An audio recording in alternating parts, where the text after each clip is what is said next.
Oh. Right. Please.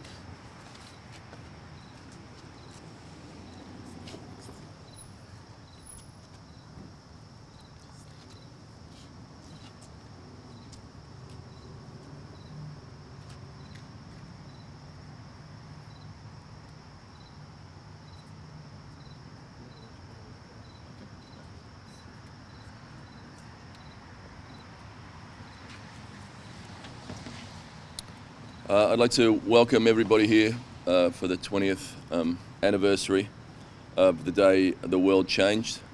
Thank you, everybody, for not forgetting. Thank you for being here to honor the men and women who gave their lives for us.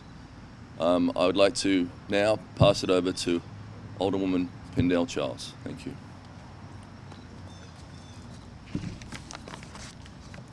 The timeline of pain, the timeline of remembrance, the timeline of love. 2001, the who and the why. 2002, the 365th box of facial tissues opened. 2003, the empty cubicle. 2004, the fire engines roar. 2005, my older brother John lived his life in Technicolor. When he walked in the door, the whole house lit up. And I'm sure heaven lit up when he got there too, from Ayatollah Khamenei's at the World Trade Center site. 2006, the graduation with no diploma. 2007, the empty plate again at Thanksgiving. 2008, the urn. 2009, the balloonless birthday. 2010, the cancer treatments. 2011, 10 years have passed since a perfect blue sky morning turned into the blackest of nights. Since then, we've lived in sunshine and in shadow. And although we can never unsee what happened here, we can also see that children who lost their parents have grown into young adults. Grandchildren have been born, and good works and public service have taken root to honor those we loved and lost. Former New York City Mayor Michael Bloomberg. 2012, the cemetery visit. 2013, the empty pages in the photo album. 2014, the smell of the city. 2015, the cries of the first grandbaby. 2016, the streams of tears. 2017, when Americans lend a hand to one another, nothing is impossible. We're not about what happened on 9/11. We're about what happened on 9/12. Jeff Parnas, founder of New York, says thank you. 2018, the flag waves. 2019, the day to love again. 2020, on this day, 19 years ago, September 10th, 246 people went to sleep in preparation for their morning flights. 2,606 people went to sleep in preparation for work in the morning. 343 firefighters went to sleep in preparation for their morning shift. 60 police officers went to sleep in preparation for morning patrol. 8 paramedics went to sleep in preparation for the morning shift. None of them saw past 10 a.m. September 10th, 2001. In one single moment, life may never be the same. As you live and enjoy the breaths you take today and tonight before you go to sleep in preparation for your life tomorrow, kiss the ones you love, snuggle a little tighter, and never take 1 second of your life for granted. Writer unknown. 2021, the who and the why, the timeline of pain, the timeline of remembrance, the timeline of love.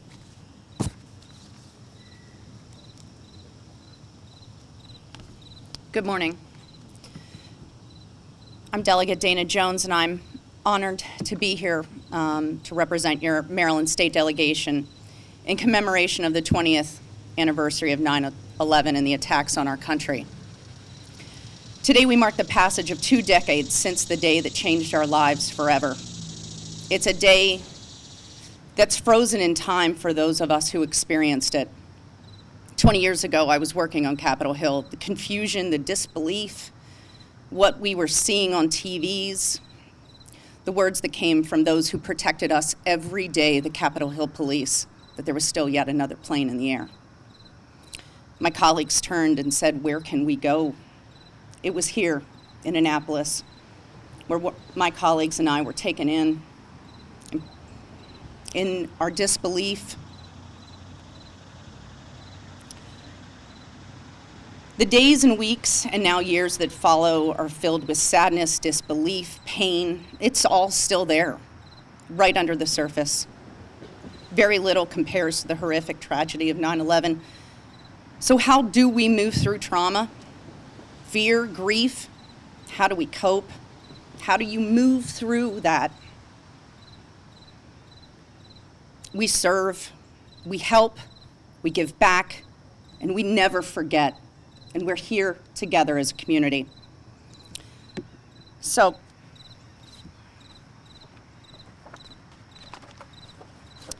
today we recognize the 20th anniversary of the 9/11 terror attacks in New York City, at the Pentagon, and Shanksville, Pennsylvania. We remember the over 3,000 men, women, and children, including 68 Marylanders who lost their lives that day. We honor the heroic actions taken by our first responders and thank the members of our military for their service and sacrifice. Each year, this day reminds us of what we lost, but also the strength of our community and our ability to come together in the face of such tragedy.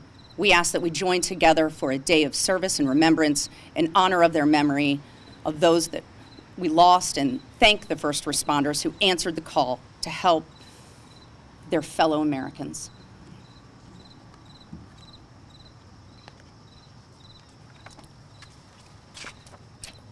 As the mayor of the city of Annapolis, I'm in awe every single day of the bravery of our first responders. So although this is a solemn occasion, I would like to give a round of applause for the men and women who serve us, the men and women who run towards danger so we don't have to. Can we please give them a round of applause?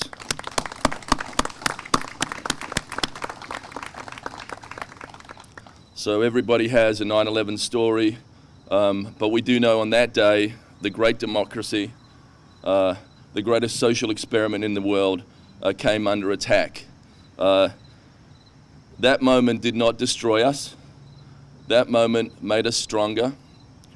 That moment is the moment the world felt for America, loved America, and still roots for America to this day, because this democracy has to survive. I was on 9/11 in New York, 10 blocks away from the World Trade Center for my anniversary. We woke up that morning to the sirens and the commotion that is outside. We watched people covered in dust come in dismay, trying to check into hotels, trying to work out what happened. We were stuck in New York for 2 or 3 days. No one could leave. We were in an area where 10 blocks above us, everything was shut down. The streets were empty. It was the eeriest time to be in New York City. And I will never forget that day, like we will all never forget where we were when we watched that happen. So I would like to read a proclamation from the city of Annapolis on this day. I would like to thank you all for being here.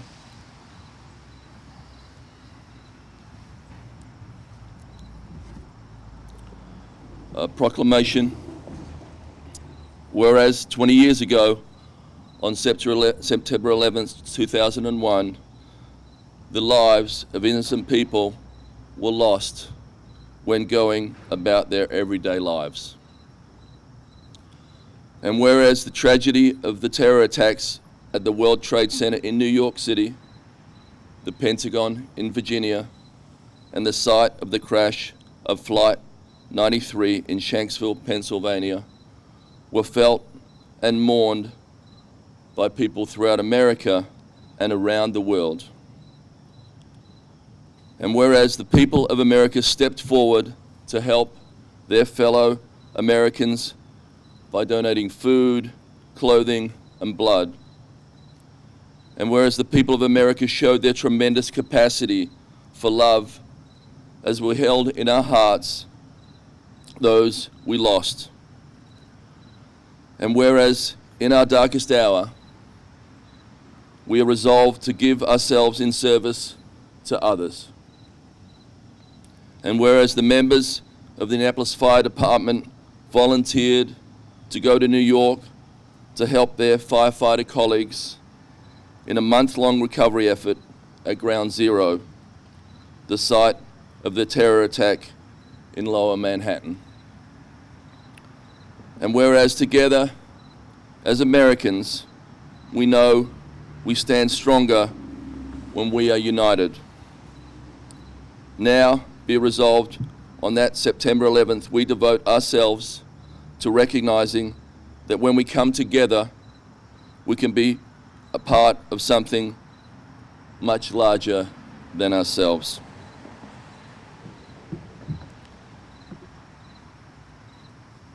We'll take a little bit of time now so that we have space between the bell toll. How long do we have? About 10 minutes? Okay.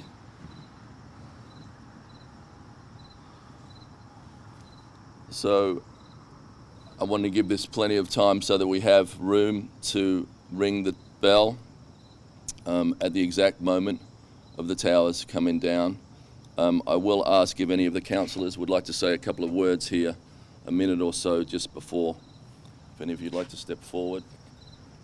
Elly. Take a moment to say a private prayer in our minds.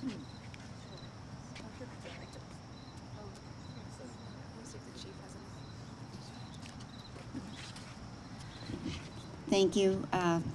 I think we all have our own stories. I do remember my husband at the time did work at the Pentagon, but he was on travel, so it scared my boys tremendously. And they were 9 and 10, and we lived in D.C., and I couldn't pick them up because they didn't know if some of the parents were actually at the Pentagon. And I do remember rocking them at 9 and 10 on a rocking chair just to console them. And my sister-in-law was there, and Gavin, I'm sure that imprint on your memory will never die, you know, just being there, because I know my sister-in-law, I saw her that Christmas, and she was still shell-shocked. And I heard at Park Place a couple of residents talk, just different perspectives that none of us will ever know unless we hear it. You know, a pilot that had to land in Canada, and from his airplane, so many feet up, he could see the bellows of smoke as he was flying to Canada to land for not even knowing why. They couldn't tell him. And another man who was actually at the Pentagon on the other side. So there's so many stories, but one of the things that this resident said is, write these stories down. You know, tell your stories, put them on paper, tell your grandchildren. That's how they never die. So thank you all for being here.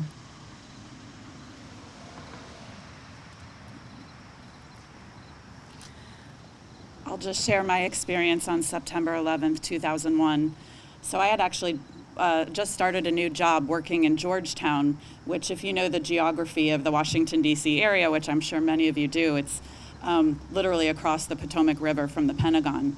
So on my drive in, I had heard about a plane crashing into one of the world's trade center towers, and thinking, how could this happen? Looking up at the bright blue sky, how could this pilot have gone so wrong? Not realizing that this was no accident. By the time I got into my office in Georgetown, my colleagues were all gathered around the television in our little conference room.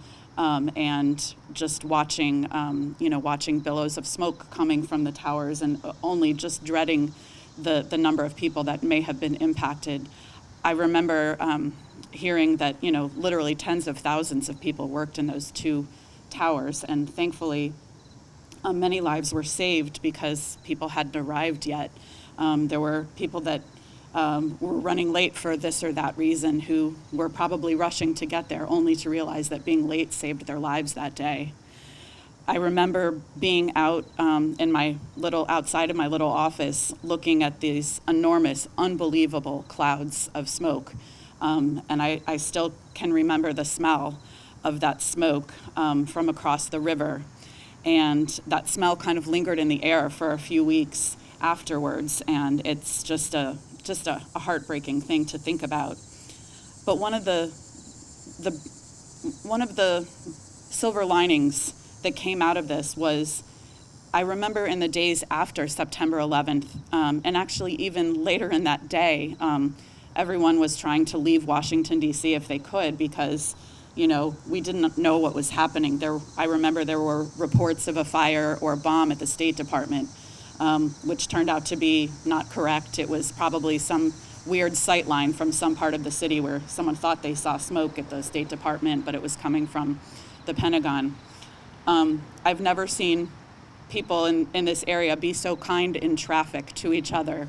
It must have taken me 3 hours to get home, but there was just, it was unbelievable patience and just thinking, this is nothing. You know, sitting in traffic is nothing compared to the pain of people who were in the Pentagon and on those flights and in the towers.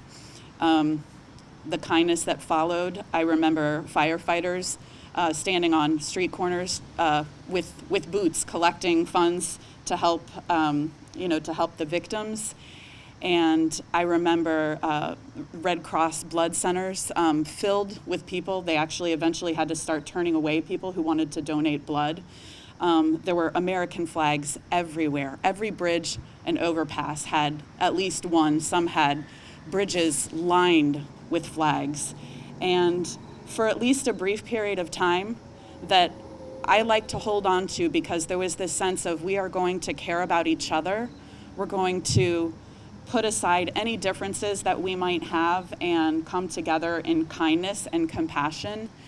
And I even remember, there were definitely acts of unkindness toward people that looked like they might be from a part of the world where the attackers came from. But even with that, there were still people stepping in and saying, no, we're kind towards everyone.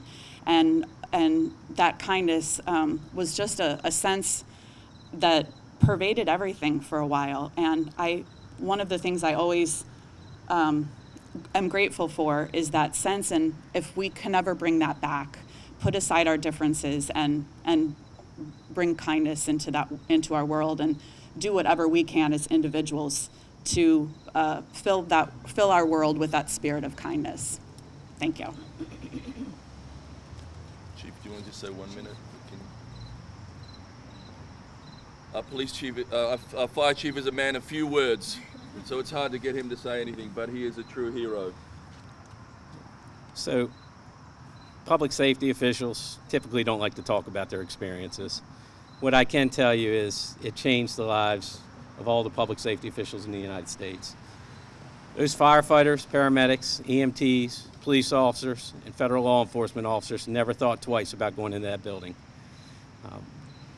We enter structures on a daily basis and always hear, why would you go into a burning building?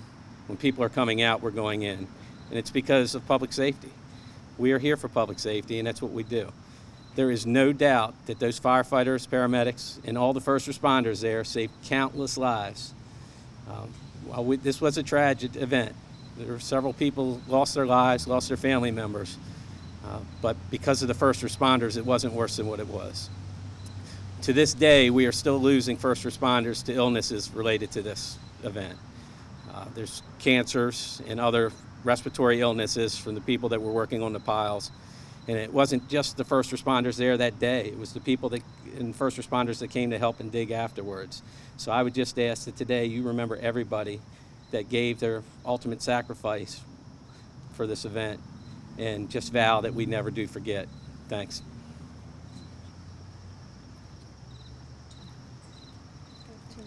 2 minutes. Yeah. So we have about 2 minutes until the time we need to ring the bell. And my name is Senator Sarah Elfreth. I have the great privilege of representing you in the state Senate, but I'm sure no one came here today to hear from politicians. I was in 8th grade when this happened, and I see kids here, and it was an incredibly formative experience when you're 12 years old and you see this happening to your nation. And we've talked about this morning the reaction. The reaction was so much more important than what happened to us that day. And certainly that sense of oneness that brought us together and carried forward for the years afterwards, I still see reflected in this very community. I saw it reflected in the pandemic last year as we came together to help one another. And I saw it reflected in last week's tornado and the aftermath of neighbors coming out and keeping each other safe, making sure we had roofs over our heads, making sure we had food on the table. That sense of oneness has not gone away, and I ask that we just tap into that we are grateful for everybody who showed up that day and continues to show up for us, and we're grateful for the community that has resulted from that day. Thank you. It's time for us to ring.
So this concludes our event for today. Thank everybody for coming out. Please stay safe. Thanks.